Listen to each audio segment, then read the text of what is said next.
bait suluk penanda goro-goro, namun bukan goro-goro yang berburu hara, melainkan goro-goro yang melantik pembaruan. Bukan pula goro-goro yang gegirisi, melainkan goro-goro yang menginspirasi. Bukan goro-goro yang mencuat kesengsaraan, melainkan goro-goro yang membawa kemaslahatan. Goro-goro penanda munculnya bocah lajang saling bercengkrama, saling gendu roso, genduras, gendu rasa.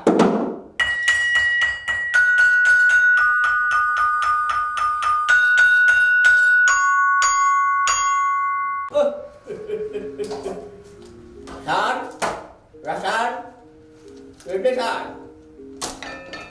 Kang gendu. Sik. Ya, karang episode 1 ya isih durung mapan kok ora apa-apa ambene mergo latihan. Tajame mergo diasah. Ya wis muga-muga episode pertama ini spesial. Spesiale kepiye? Spesiale aku Rasan karo kowe Kang Gendu. Jenenge Gendu Rasan.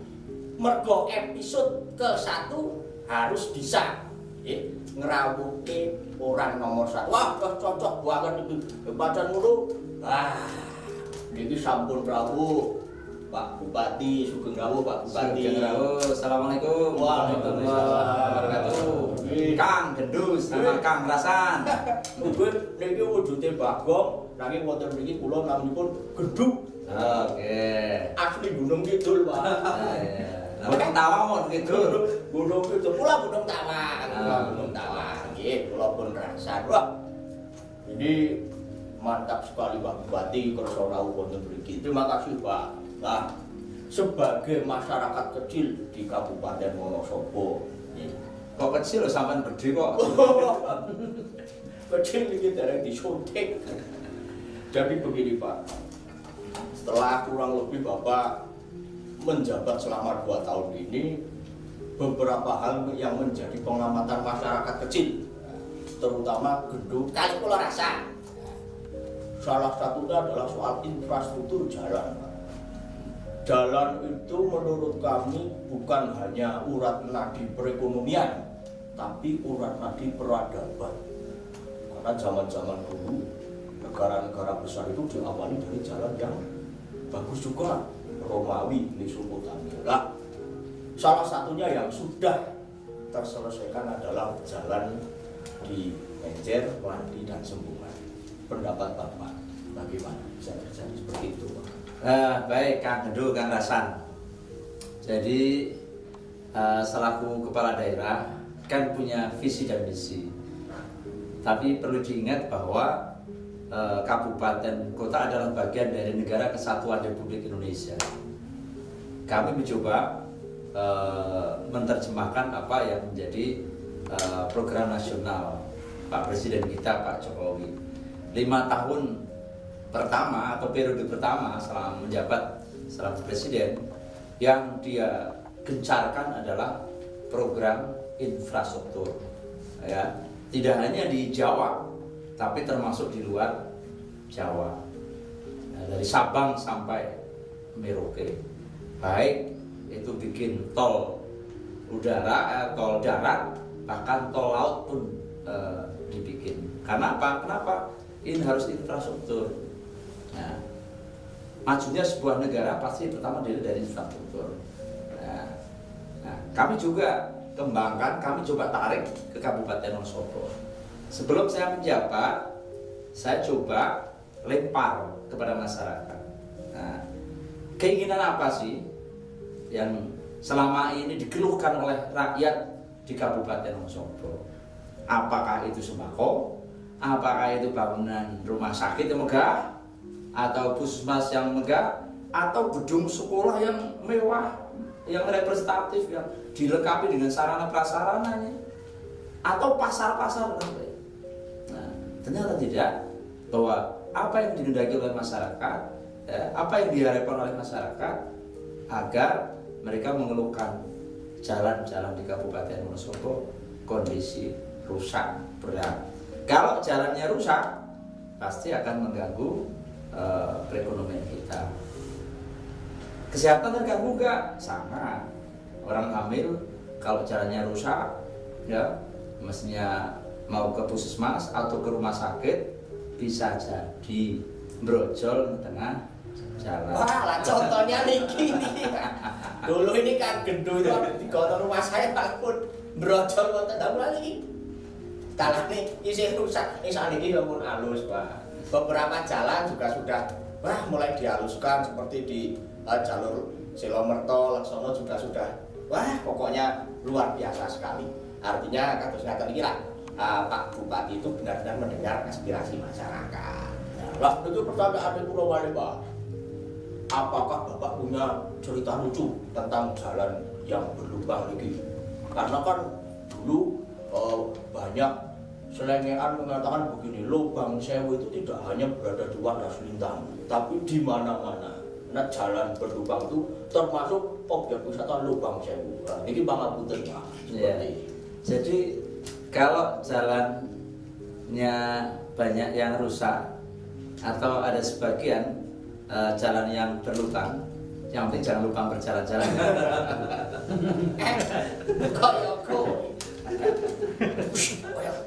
Sebenarnya semua itu mau jalan halus, mau jalan yang rusak, semua ada nikmatnya. Harus ada manfaatnya dan harus kita syukuri bersama-sama. Tuhan menciptakan jalan yang rusak pun ada nikmatnya. Coba kalau kita boncengan sama cewek, kalau jalannya lurus, ya nggak ada nikmatnya. Tapi begitu jalannya rusak, digas, habis itu dipancal remnya. Yang bonceng kira-kira nyentuh nggak? Kedepannya. Pengalaman itu. Nanti dulu sama teman-teman. Tapi apapun secara makro ya. Jadi masyarakat kita membutuhkan sarana prasarana jalan yang baik, yang layak untuk dilewati mobil, dilewati sepeda motor, maupun orang jalan dan sebagainya. Kami baru sebagian yang kami alokasikan pada tahun 2021-2022. Hemat kami belum banyak yang kita perbuat untuk masyarakat. Baru sebagian kecil. Ya, jalan di Silomerto ke mana?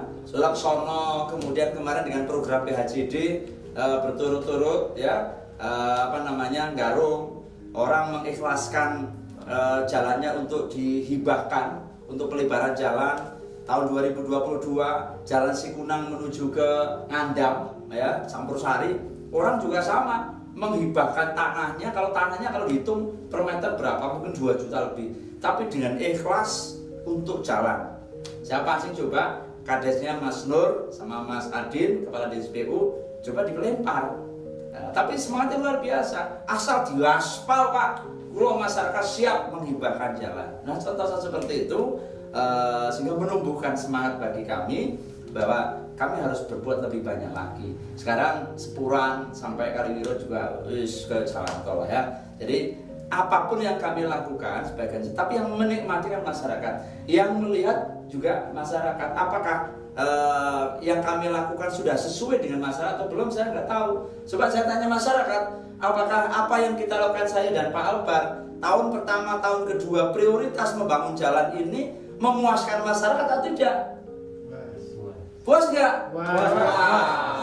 Dari yang menilai masyarakat, saya tidak ingin menilai diri sendiri. Menurut saya sudah puas, ternyata masyarakat belum. Tapi yakinlah bahwa masyarakat Kabupaten Wonosobo ini baru sebagian. Masih ada tahun 2023, masih ada tahun 2024 dan seterusnya. Yang insya Allah nanti pada saatnya, kalau ada masyarakat desa kadang, Pak, ngen kulo kapan? Ngen kulo derek Pak.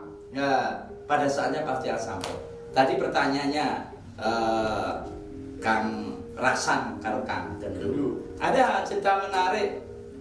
Sebenarnya nggak menarik diceritakan, tapi ini menyurutkan semangat bagi kami. Ada jalan di Kaliwiro Ngasinan. Kaliwiro Bojongkerep kemudian menuju Nganisinan. Ya. Ini memang di wilayah itu sering terjadi ambles. Ya. Seorang ibu guru pakai korpri kayak gini ya saya ini, ibu-ibu mau berangkat ke sekolah naik sepeda motor. Karena jalannya rusak, ini terpleset, dia jatuh. Kemudian ada seorang guru dan kades mengirim ke saya tanpa menyampaikan, Bapak jalannya rusak, Bapak ini untuk segera ditangani. Tapi dari video itu ini apa ya? Ya mungkin menusuk lah ya. Ya ke saya selaku kepala daerah, ternyata yang kita lakukan kok belum sampai sana ya. Nah, padahal kita merasa sudah banyak ya. Nah, ini hal yang kecil. Oleh sebab itu tahun 2022 saya mulai jalan menuju akses pendidikan saya prioritaskan dengan anggaran pemeliharaan jalan yang ditangani oleh PUPR Kabupaten Wonosobo. Di situ ada sekolah, ada SMP kita prioritaskan, ada SMP kita prioritaskan. Nanti 2020 juga sama. Jadi jalan ada yang di situ ada sekolah kita prioritaskan. Saya tidak ingin anak-anak kita karena anak SD, MI, anak-anak SMP, MTS, SMA, ini adalah masa depan Wonosobo, masa depan Indonesia. Sudah sewajarnya, sudah menjadi kewajiban pemerintah Kabupaten Wonosobo untuk menyiapkan tidak hanya gedungnya yang baik, tidak hanya mebelnya sekolah yang baik, tidak hanya gurunya yang tercukupi, tapi juga sarana prasarana menuju ke sekolah jalannya harus baik. Sehingga guru-guru bisa mengajar dengan nyaman. Anak-anak kita yang mau berangkat ke sekolah, kalau toh di desa jalan kaki, mereka juga nyaman. Orang tua di rumah tidak gelisah, tidak khawatir. Tapi kalau jalannya rusak, orang tua penuh dengan kekhawatiran, anakku selamat torayo. Nah, tapi kalau jalannya baik, ya insya Allah. Demikian guru-guru, banyak guru-guru kita yang laju dari kabupaten tetangga, ada yang dari Purworejo, bahkan ada yang dari Jogja, ada yang dari Magelang.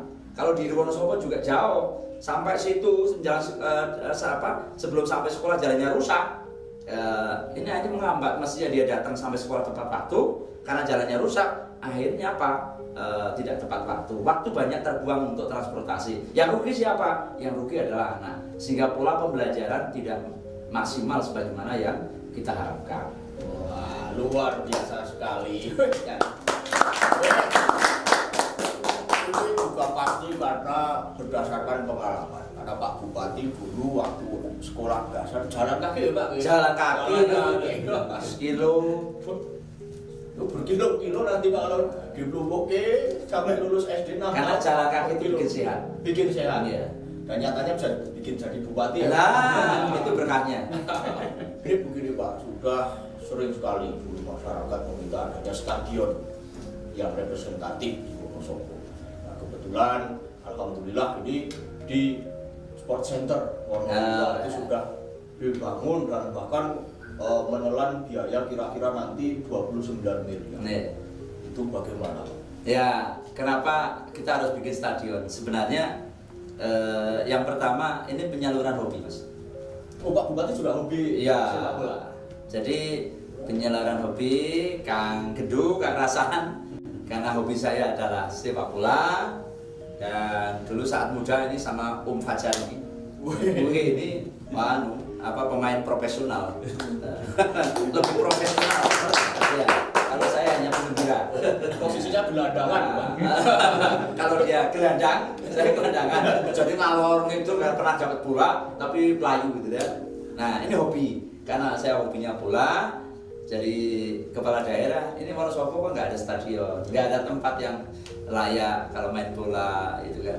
Adanya alun-alun, ini gergelnya segini-gini.